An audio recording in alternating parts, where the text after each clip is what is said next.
Assalamualaikum warahmatullahi wabarakatuh. Perkenalkan, nama saya Salsabila Febriana Putri dengan NPM belakang 008. Hari ini saya akan menjelaskan mengenai pemasaran sosial 2, yaitu Mukadimah 1. Yang pertama itu ada menjelaskan mengenai mendalami pemasaran sosial. Mendalami pemasaran sosial yaitu bidang ilmu atau cabang ilmu yang mempelajari perubahan perilaku yang disebut dengan pemasaran sosial atau social marketing. Yang kedua itu tantangan aksi pemasaran sosial. Dalam banyak kasus, aksi pemasaran sosial memiliki tingkat kesulitan yang jauh lebih tinggi daripada pemasaran sosial. Contoh kasusnya yaitu yang pertama berhenti dari perilaku kecanduan dan atau ketagihan, seperti contoh berhenti merokok.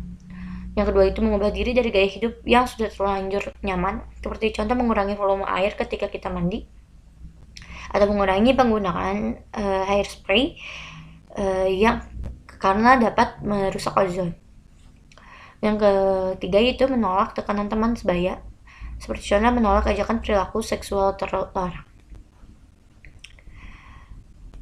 Untuk buku Mukadimah 1, menjelaskan mengenai pemasaran sosial bermanfaat sekali dalam pemberian ruang kreatif bagi masyarakat untuk ikut berkiprah dalam pembangunan, khususnya di wilayah perubahan perilaku, yaitu mengajak masyarakat berperilaku lebih baik. Oke, baik. Sekarang kita akan memasuki ke pembahasan revolusi industri, pemasaran sosial, dan juga merdeka belajar. Seperti yang kita tahu, dunia ini sudah sering sekali mengalami revolusi. Nah, yang pertama itu ketika mesin uap ditemukan, terus ketika listrik ditemukan dan sudah terjadi industrialisasi. Kemudian di tahap ketiga ketika perkembangan media dan komunikasi semakin masif, dan sekarang kita hidup di revolusi industri 4.0 di mana kita sudah terdisrupsi oleh dunia virtual. Tentu revolusi-revolusi ini menyebabkan perubahan-perubahan di berbagai bidang kehidupan kita. Salah satunya adalah pekerjaan. Karena semakin banyak hal-hal yang terdigitalisasi dan manusia itu sudah sedikit sekali dibutuhkannya ya kalau tidak mempunyai kemampuan yang relevan. Oleh karena itu kita sebagai manusia penting banget untuk meningkatkan kemampuan di abad 21. Di antaranya yaitu forces. Ada communication, collaboration, critical thinking, dan juga creative thinking. Hal ini harus juga dibarengi oleh STEM atau science, technology, engineering, and mathematics. Kenapa hal ini dibutuhkan? Karena supaya kita bisa terus hidup beriringan dengan perkembangan zaman. Nah, menariknya, pembelajaran pemasaran sosial ini adalah suatu pembelajaran yang menggabungkan hard skill dan juga soft skill. Hard skill yang dikembangkan dalam pemasaran sosial tentu terlihat sekali ya, terutama di bidang communication, collaboration, critical thinking, dan juga creative thinking gitu. Sedangkan hard skill-nya adalah kita mampu mengoperasikan dunia virtual yang terdapat dalam media sosial. Dan juga kita bisa mengembangkan STEM kita gitu. Dalam pendidikan sendiri harus difasilitasi pelajaran pemasaran sosial ini gitu. Tapi memang harus juga diperhatikan. Nah, pemasaran sosial ini juga selain membentuk hard skill dan soft skill kita, terutama sebagai manusia atau mahasiswa abad 21, itu juga merupakan salah satu pembentuk adab dan juga bagaimana kita bisa terus berkembang dan membentuk peradaban yang baru dan juga relevan dengan perkembangan zaman. Berarti ya memang pemasaran sosial ini intinya sangat dibutuhkan dan harus difasilitasi oleh institusi pendidikan. Kesempatan kali ini saya akan melakukan review terhadap bab 1 dari buku Pemasaran Sosial yang kedua. Jadi, pemasaran sosial sendiri merupakan praktik yang sangat dekat dengan sisi psikologis manusia. Aksi pemasaran sosial sejatinya merupakan program untuk mengubah sikap dan atau perilaku manusia. Psikologi sosial sendiri merupakan kajian ilmiah yang berusaha memahami keadaan dan sebab-sebab terjadinya perilaku individu dalam situasi sosial. Pemahaman terhadap psikologi sosial dapat menjadi landasan bagi beragam implementasi program sosial. Program pemberdayaan sosial merupakan sekumpulan aktivitas terorganisasi yang memiliki tujuan menghasilkan perubahan-perubahan pada penerima program atau lingkungan sosial mereka. Selanjutnya, saya akan menjelaskan mengenai sikap. Jadi, secara teoritis, sikap merupakan atau merujuk pada evaluasi individu dalam berbagai aspek dunia sosial, serta bagaimana evaluasi tersebut memunculkan rasa suka atau tidak suka terhadap isu, ide, orang, atau kelompok sosial tertentu. Sebagai konsekuensi dari manusia, sebagai makhluk yang berpikir, maka individu manusia dapat membentuk sikap terhadap sebuah situasi sosial. Salah satu kesepakatan para ahli adalah menyatakan bahwa sikap seseorang menunjukkan kecenderungan perilakunya. Selanjutnya adalah mengenai intervensi psikologi sosial. Secara umum dapat dijelaskan bahwa perilaku atau tingkah laku merujuk pada apa yang dilakukan individu dan dapat diobservasi oleh lingkungan sosial di sekitarnya. Tentu dalam hal ini perilaku melibatkan juga proses yang tidak terlihat yang terjadi dalam individu tersebut, sehingga kemudian termanifestasikan dalam perilaku yang dapat diobservasi. Selanjutnya, saya akan membahas mengenai altruisme. Jadi, altruisme itu secara terminologi mengacu kepada keinginan ataupun dorongan untuk menolong orang lain. Terdapat 3 ciri altruisme, yaitu empati, keinginan memberi, dan sukarela. Empati adalah kemampuan untuk merasakan perasaan yang dialami oleh orang lain. Keinginan memberi maksudnya adalah maksud hati untuk memenuhi kebutuhan orang lain, dan sukarela adalah apa yang diberikan itu semata-mata untuk orang lain. Tidak ada keinginan untuk memperoleh imbalan. Altruisme sendiri dalam hal ini adalah salah satu bawaan manusia, yaitu keinginan untuk berbuat baik kepada orang lain. Seperti telah dijelaskan sebelumnya, bahwa dorongan berempati baik tanpa pamrih ini seringkali lahir dari rasa empati terhadap kondisi orang lain. Agar memahami lebih dalam tentang pemasaran sosial, kita akan mencoba membedah lebih detail terkait segala aspek dari pemasaran sosial pada bab 2 buku Pemasaran Sosial bagian kedua. Nah, wacana pemasaran sosial itu sendiri tidak akan pernah lepas dari perkembangan realitas sosial di masyarakat. Peradaban sosial dunia telah banyak mengalami perubahan yang diakibatkan oleh percepatan teknologi yang tanpa disadari telah masuk ke ruang pribadi individu sehingga terjadi perubahan sikap yang sulit diprediksi dan dikendalikan secara sistematis. Di zaman yang semakin integratif ini, masyarakat menjadi semakin horizontal, inklusif, dan vertikal. Nah, apa sih maksud dari ketiga aspek itu? Yang pertama, horizontal sendiri mengacu pada kekuatan massa yang tidak lagi tunduk pada kekuatan otoritatif. Masyarakat horizontal dapat dilihat pada istilah netizen yang selalu bergerak secara kolektif. Nah, yang kedua, yaitu inklusif sendiri, mengacu pada inklusivitas yang semakin memudar akibat perkembangan teknologi, sehingga memudarkan segala bentuk sekat-sekat sosial yang ada. Kemudian yang terakhir, yaitu vertikal atau sosial, itu mengacu di mana masyarakat memiliki jiwa sosial yang tinggi. Hal ini menjadi peluang dalam membangun aksi pemasaran sosial karena masyarakat yang memiliki jiwa sosial akan sangat partisipatif dan sadar akan lingkungan sekitarnya. Kemudian hal penting yang ingin coba saya sampaikan adalah bahwa perkembangan dunia pemasaran seringkali melekat pada aspek psikologis manusia. Selanjutnya, saya akan menjelaskan bagaimana perkembangan dunia pemasaran. Nah, perkembangan dunia pemasaran sendiri telah berkembang sejak lama, dimulai dari pemasaran yang berorientasi pada produk atau marketing 1.0, kemudian berorientasi pada pelanggan atau marketing 2.0, lalu pemasaran yang berorientasi pada manusia atau marketing 3.0, dan yang terbaru menurut Kotler, Kartajaya, dan Setiawan adalah marketing 4.0, yang bergerak dari tradisional ke digital yang menggabungkan interaksi secara online dan offline antara perusahaan dan pelanggan. Marketing 4.0 mengungkit konektivitas mesin ke mesin dan kecerdasan buatan untuk meningkatkan produktivitas pemasaran sambil mengungkit konektivitas manusia antar manusia. Selanjutnya, di sini saya akan mencoba menerangkan beberapa definisi tentang pemasaran sosial dari para ahli yang berbeda latar waktunya.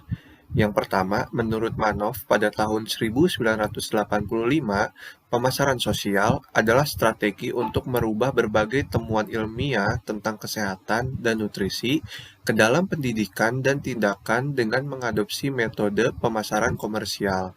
Kemudian menurut Donovan dan Henley pada tahun 2003, pemasaran sosial adalah pengaplikasian dari konsep dan teknis pemasaran komersial dan berbagai strategi perubahan sosial untuk menghasilkan perubahan perilaku secara individual maupun secara struktural.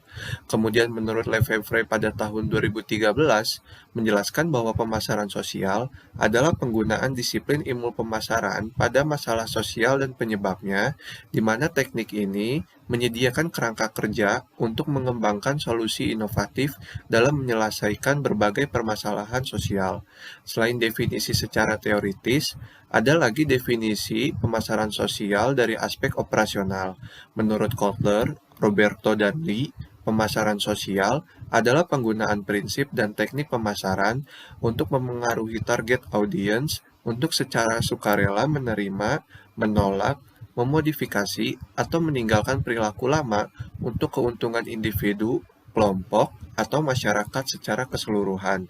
Jika definisi-definisi di atas dikaji lebih dalam, terdapat sejumlah poin penting bahwa aktivitas pemasaran sosial adalah aktivitas menjual perilaku, yang diharapkan dapat menerima perilaku baru, menolak potensi perilaku tertentu, memodifikasi perilaku yang sudah biasa dilakukan, dan meninggalkan perilaku yang sudah biasa dilakukan. Kemudian, perubahan perilaku diharapkan terjadi secara sukarela, di mana membutuhkan ide-ide kreatif dan inovatif agar masyarakat menerimanya.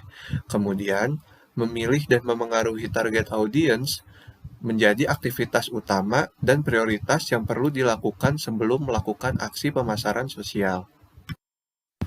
Kemudian, kita akan masuk pada bab 3 buku pemasaran sosial bagian kedua, di mana di sini saya akan menjelaskan penyusunan rencana program pemasaran sosial. Pada akhirnya, program apapun yang berhubungan dengan manusia, kelompok, atau masyarakat sudah seyogianya disusun secara sistematis, komprehensif, serta dengan perencanaan yang matang dengan didukung data dan informasi yang akurat. Gambaran umum perencanaan pemasaran sosial sendiri dibagi menjadi 4, yaitu yang pertama, lingkungan pemasaran sosial. Yang kedua, menjelaskan tentang arah yang dituju dari program pemasaran sosial. Kemudian yang ketiga, menjelaskan cara atau strategi yang akan digunakan untuk dapat mencapai target yang diinginkan. Sebaiknya pada bagian ini dijelaskan secara panjang lebar perencanaan program yang memang sudah dirancang sebelumnya. Kemudian yang terakhir, menjelaskan formula yang dibangun untuk mencapai tujuan. Secara umum, terdapat 8 langkah dalam rangka menggambarkan perencanaan pemasaran sosial, yaitu yang pertama, menentukan fokus program untuk mengidentifikasikan tujuan dari aksi pemasaran sosial, melakukan analisis SWOT, dan mengevaluasi upaya-upaya serupa yang pernah dilakukan di waktu yang sebelumnya. Kemudian yang kedua, memilih subjek sasaran program yang berkaitan dengan tujuan umum dari program yang dilakukan. Kemudian yang ketiga, kita menentukan sasaran dan target. Kemudian yang keempat, menganalisis subjek sasaran dan kompetisinya agar benar-benar mengenali subjek sasaran, khususnya dari sikap dan perilaku. Kemudian yang kelima, membangun sinergi 4P, yaitu proses mendesain produk pemasaran sosial, kemudian mengelola harga atau price dari perubahan perilaku, kemudian place, di mana proses mengantarkan program pemasaran sosial pada subjek dan sasaran, dan yang terakhir promotion, dengan menciptakan pesan-pesan dan memilih media terbaik untuk menyampaikannya. Kemudian yang keenam, membangun skema pemantauan dan evaluasi. Yang ketujuh, merancang pembiayaan dan menemukan sumber-sumber pendanaan. Kemudian yang terakhir, menyelesaikan dengan jangka waktu yang telah ditetapkan dan mengimplementasikan dengan aksi terbaik yang dapat dilakukan. Nah, setelah kita tadi udah membahas mengenai pembangunan rencana untuk program pemasaran sosial, sekarang kita juga perlu membahas mengenai pembangunan kapasitas di bab 4 ini. Nah, eh, usaha untuk membangun kapasitas sebagai tenaga pemberdaya masyarakat ini itu adalah sebuah aktivitas yang terus-menerus karena perkembangan zaman ini berlangsung dengan pesat dan juga signifikan, dan terutama di dalam bidang teknologi informasi yang selalu berkembang, dan kita dipacu untuk bisa mengikuti perubahan tersebut dengan wawasan-wawasan atau pengetahuan-pengetahuan yang baru. Nah, jadi bisa kita simpulkan bahwa kita harus terus-terus mengembangkan kapasitas diri kita. Nah, kita bisa mengembangkan kapasitas diri kita ini yang pertama dengan mentalitas pengemudi. Mentalitas pengemudi ini adalah tenaga dorong atau inisiatif mandiri untuk membangun kinerja kita.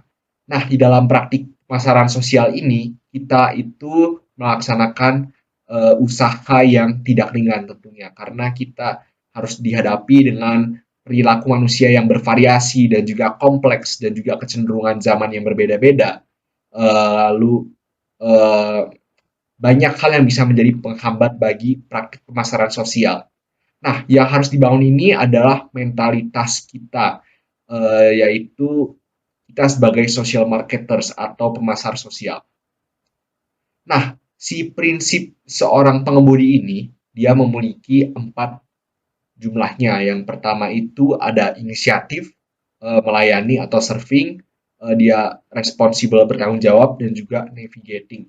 Jadi yang pertama itu inisiatif, di mana dia itu bisa memulai sesuatu sebagai inisiator tanpa harus ada suruhan dari orang lain, dan dia juga mampu mengambil langkah yang tepat dan cepat dan juga bold atau langkah yang kuat gitu. Lalu dia juga melayani, di mana dia bisa memiliki empati terhadap orang lain, mau memahami dan juga mau mendengar. Lalu yang selanjutnya adalah responsible, di mana dia bertanggung jawab terhadap setiap langkah, setiap pilihan yang dia ambil dan tidak menyalahkan orang lain.